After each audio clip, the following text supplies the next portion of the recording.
Bonsoir à tous, ravi de vous retrouver dans ce journal. À la une de l'actualité de ce samedi 24 novembre, c'est l'acte 2 des Gilets jaunes. Plusieurs rassemblements ont eu lieu en France, dont un gros à Paris. Beaucoup de débordements ont eu lieu, point complet dès le début de ce journal. Et ce mouvement des Gilets jaunes a eu lieu toute la semaine. Le nombre de manifestants a baissé au fil des jours, mais la violence, elle a augmenté. Je vous en parle dans quelques secondes.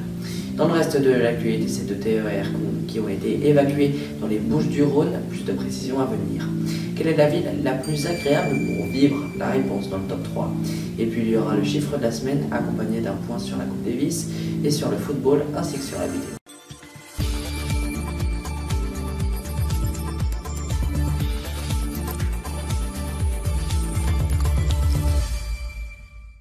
La manifestation des Gilets jaunes à Paris a bien eu lieu aujourd'hui, après l'acte 1 la semaine dernière dans toute la France. C'est à Paris où il y avait le plus de manifestants aujourd'hui, 8000 à 11h selon le ministère de l'Intérieur et 23 000 dans toute la France, alors qu'il y en avait 100 000 de plus la semaine dernière. C'est beaucoup moins donc, mais ce mouvement est monté en violence. Aujourd'hui à Paris, les casseurs se sont mêlés aux manifestants. Résultat, beaucoup d'interpellations, de blessés et de dégradation de matériel urbain. Des pavés ont été jetés contre les CRS, des barrages avec des barrières de chantier ont été réalisés sur la plus belle avenue du monde. Je vous propose de regarder ce reportage avec des images issues des réseaux sociaux. Certains sont là pour manifester, d'autres pour casser. Les Gilets jaunes étaient 5000 sur la place des Champs-Élysées, 8000 au total à Paris, mais il y avait beaucoup de casseurs qui s'en sont pris à du matériel urbain. Il y a eu des affrontements avec les forces de l'ordre. Certains provoquaient, comme ce monsieur qui était assis alors que les forces de l'ordre le sommaient de partir. D'autres ont fait des barricades avec du matériel urbain. Il y a eu des feux qui ont été allumés, ou encore certaines vitrines ou vitres de voitures qui ont été cassées. Malgré tout, les dégradations ont été peu nombreuses, ou au moins moins nombreuses que prévu, grâce à un dispositif des forces de l'ordre très complet.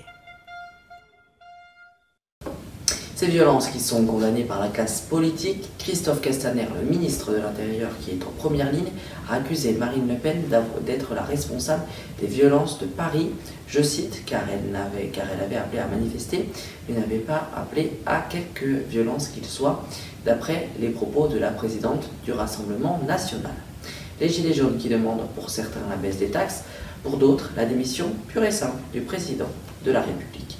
Voilà donc ce qu'on pouvait dire sur cette mobilisation. Si vous voulez plus d'informations, sachez que plusieurs articles ont été écrits sur notre site internet infotv.fr.nf. Dans le reste de l'actualité, c'est deux TER immobilisés dans les Bouches-du-Rhône, près de la gare de Saucé-les-Pins, car des arbres sont tombés sur la voie ferrée à cause d'une tornade. Résultat, hier soir, 43 passagers ont été évacués, puis acheminés en bus à leur destination. La circulation a repris cet après-midi et localement, il y a eu 500 foyers qui ont été privés d'électricité. À noter qu'on ne déplore aucun blessé.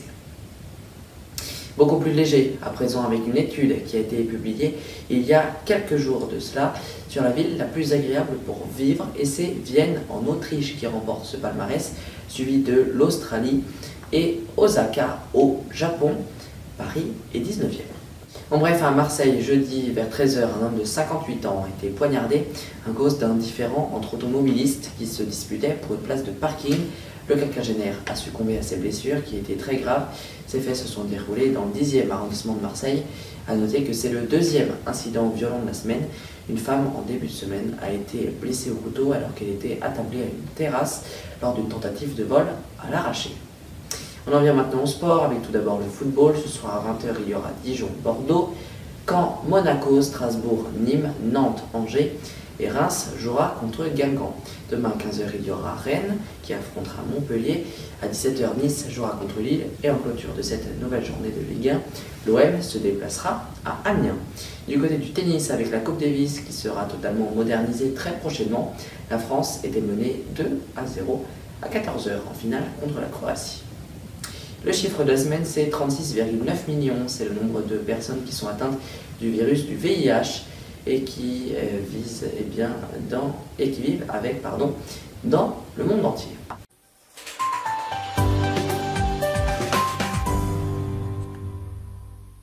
On fait le point sur le temps avec de la pluie demain sur une très large partie du pays. Il y aura du soleil sur les pointes bretonnes, les pointes normandes, à Strasbourg et en Corse. Les températures, sur les bords de la France, il y aura plus de 10 degrés, à l'intérieur 7 à 8 degrés. Et puis ce lundi, il y aura du soleil sur la façade ouest du pays. À l'ouest, il y aura de la pluie et même de la neige en Rhône-Alpes. Les températures vont baisser et on se dirigera de plus en plus vers le froid hivernal de décembre.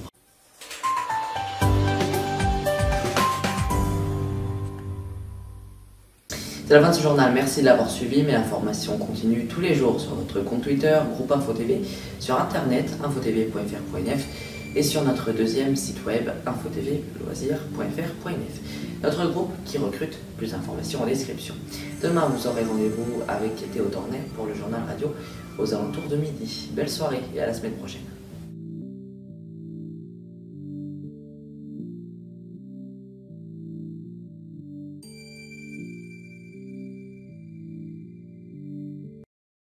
Découvrez toute l'actualité 24 h sur 24 sur notre site internet infotv.fr.nf et sur notre compte Twitter @groupeinfo.